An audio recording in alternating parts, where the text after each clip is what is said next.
กี่ต้มปิดกล้องเลยเมื่อกี้นี่ไม่ได้ภาพเลยกี่ต้มติดกล้องโป๊ะเลยสุดยอดมันจะเร็วเพื่อนเนาะแล้วนำเพื่อนมาเราไปทำไมอยู่ตรงนี้จะเป็นทางนั่งเดิน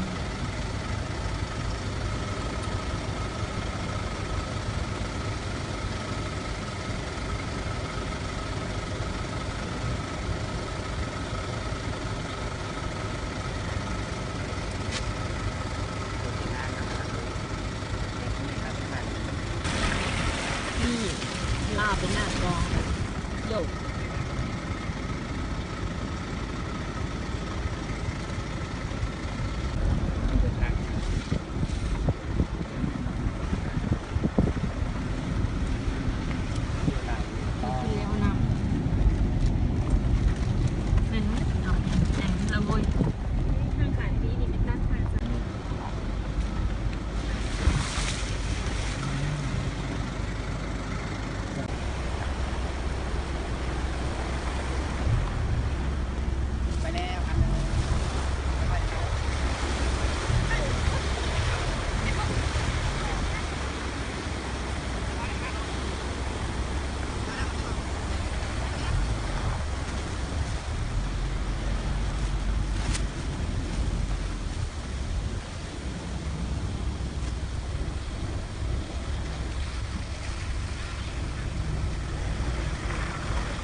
โอเคครับ